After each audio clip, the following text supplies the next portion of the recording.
छोटे से शहर के एक पुराने मोहल्ले में एक लड़का रहता था, रॉकी। रॉकी उम्र में छोटा था, शरीर से थोड़ा मोटा और दिल से बहुत मासूम। स्कूल में बच्चे अक्सर उसे चिढ़ाते, ए मोटे, जरा तेज चल, तू खेल नहीं सकता, बस खाना जानता है। रॉकी मुस्कुरा देता, लेकिन उसका दिल रोज थोड़ा टूट जाता। हर दिन स्कूल से लौटकर रॉकी सीधा छत पर चला जाता और सोचता, कहीं ना कहीं मेरी तरह कोई और भी होगा जो अकेला होगा। उसकी माँ आवाज लगाती, रॉकी, खाना ठंडा हो रहा है।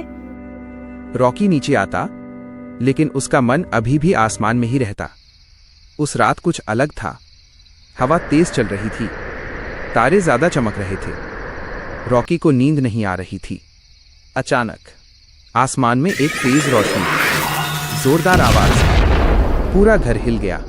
रॉकी खिड़की से बाहर देखने लगा। दूर जंगल की तरफ नीली रोशनी फैल रही थी।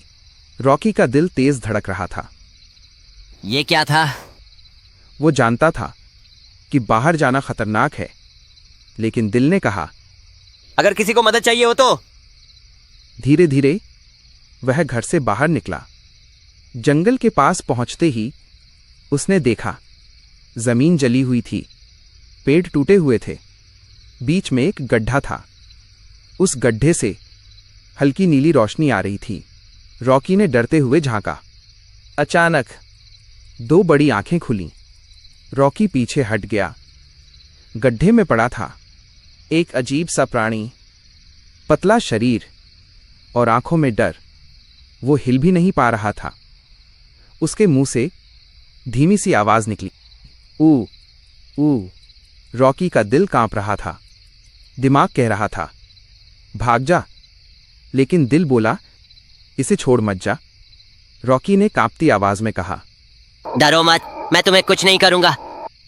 एलियन की आंखें सीधे रॉकी से मिली और उसी पल नीली रोशनी और तेज हो गई। जंगल में सन्नाटा था। नीली रोशनी धीरे धीरे कम हो रही थी। रॉकी वहीं खड़ा था, डरा हुआ, लेकिन भागा नहीं। एलियन जमीन पर पड़ा था, उसका शरीर हल्का कांप रहा था। रॉकी ने पास की टूटी हुई टहनी उठाई और बहुत सावधानी से गड्ढे के पास आया। मैं तुम्हें चोट नहीं पहुंचाऊंगा। एलियन ने आंखें बंद कर लीं, जैसे किसी बुरे अनुभव को याद कर रहा हो। रॉकी ने हिम्मत करके अपना हाथ आगे बढ़ाया। उसका हाथ एलियन के कंधे को छूते ही हल्की सी गर्माहट महसूस हुई। एलियन ने धीरे से आंखें खोलीं। दोनों की नजरें मिलीं। उस पल न कोई इंसान था, न कोई एलियन, बस दो अकेले दिल थे। रॉकी ने देखा, एलियन के पैर पर चमकती हुई लकीरें थीं। वो समझ गया, ये कोई आम चोट नहीं है। रॉकी घबराकर, तुम्हें दर्द हो रहा है ना? एलियन ने बहुत हल्का सा सिर हिलाया। अचानक दूर से कुत्तों के भौंकने की आवाज आई। रॉकी चौंक गया। अगर किसी ने देख लिया तो? उसने चारों तरफ देखा। जंगल अब सुरक्षित नहीं था। रॉकी ने गहरी सांस ली और मन में फैसला किया, इसे यहां नहीं छोड़ सकता। रॉकी ने एलियन को सहारा दिया। एलियन चल नहीं पा रहा था। हर कदम पर रॉकी का डर बढ़ रहा था, लेकिन उसने हार नहीं मानी। रॉकी अपने घर के पीछे पुराने स्टोर रूम तक पहुंच गया। वहां कोई नहीं आता था। कमरा अंधेरा था, लेकिन सुरक्षित। अब तुम सुरक्षित हो। एलियन ने चारों तरफ देखा, फिर रॉकी की तरफ। धीरे धीरे उसके चेहरे पर हल्की सी मुस्कान आई। उसने हाथ उठाया। पूरा कमरा नीली रोशनी से भर गया। दीवारों पर तारों जैसे आकार बनने लगे। रॉकी हंस पड़ा। ये बहुत सुंदर है। बहुत दिनों बाद रॉकी की हंसी गूंजी। रात का सन्नाटा था। कमरे में सिर्फ हल्की चांदनी थी। एलियन चुपचाप कोने में बैठा था। उसकी आंखों में डर था और अकेलापन भी। रॉकी उसके पास बैठ गया। रॉकी धीरे से, तुम बोल नहीं सकते, पर तुम्हारी आंखें बहुत कुछ कहती हैं। एलियन ने गर्दन झुका ली। रॉकी ने मुस्कुराते हुए कहा, मेरे पास भी कोई दोस्त नहीं था और आज तक किसी ने मुझे नाम से नहीं बुलाया। थोड़ी देर की खामोशी। रॉकी ने जमीन पर उंगली से 0-0 बना दिया। रॉकी, सब लोग कहते हैं मैं कुछ नहीं हूँ, 0 हूँ। एलियन ने हैरानी से उस निशान को देखा। रॉकी आगे बोला, पर पता है, 0 से ही हर गिनती शुरू होती है। एलियन की आंखें चमक उठीं। रॉकी ने प्यार से कहा, तुम भी बिल्कुल मेरे जैसे हो, अकेले, अलग और मिसअंडरस्टूड। फिर वह मुस्कुराया। इसलिए आज से तुम्हारा नाम होगा 0। एलियन ने खुशी में हल्की नीली रोशनी निकाली और पहली बार मुस्कुराया। रॉकी हंस पड़ा। अब हम दोनों जीरो नहीं हैं, अब हम दोस्त हैं। सुबह की हल्की धूप स्टोर रूम की खिड़की से अंदर आ रही थी। जीरो एक कोने में बैठा था। उसकी आंखें अब शांत थीं, लेकिन शरीर अब भी कमजोर था। रॉकी चुपचाप दरवाजा खोलकर अंदर आया। घबराओ मत, सब सो रहे हैं। जीरो ने उसकी तरफ देखा और हल्की सी आवाज निकाली, ऊ जी। रॉकी अपने टिफिन से रोटी का टुकड़ा निकालता है। पता नहीं तुम्हें ये पसंद आएगा या नहीं। वो धीरे से रोटी आगे बढ़ाता है। जीरो पहले झिझकता है, फिर हल्का सा काटता है। अचानक उसकी आंखें चमक उठती हैं। नीली रोशनी बहुत हल्की सी हवा में फैल जाती है। रॉकी हैरान रह जाता है। तुम्हारी ताकत खाने से बढ़ती है। रॉकी को याद आता है, कल जंगल में जीरो का पैर जख्मी था। वो धीरे से जीरो का पैर देखता है। चोट अब लगभग ठीक थी। रॉकी की आंखें भर आती हैं। ये कैसे हुआ?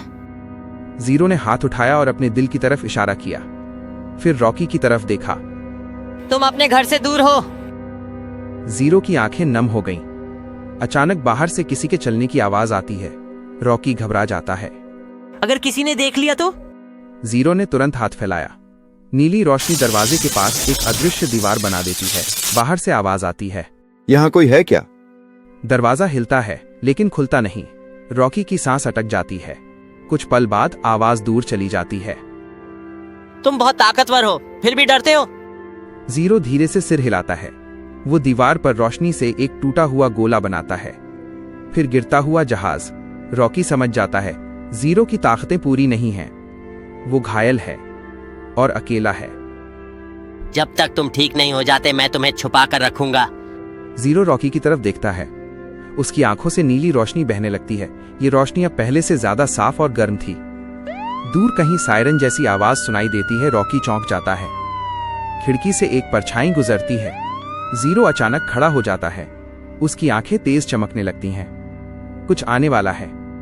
सुबह का उजाला फैल चुका था, लेकिन रॉकी के मन में अंधेरा था। रात की सायरन जैसी आवाज अब भी उसके कानों में गूंज रही थी। जीरो खिड़की के पास खड़ा था।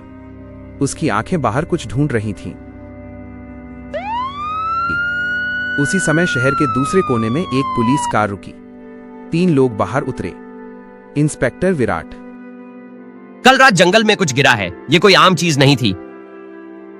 उसके साथ था एक अजीब सा मशीन लेकर चलने वाला आदमी।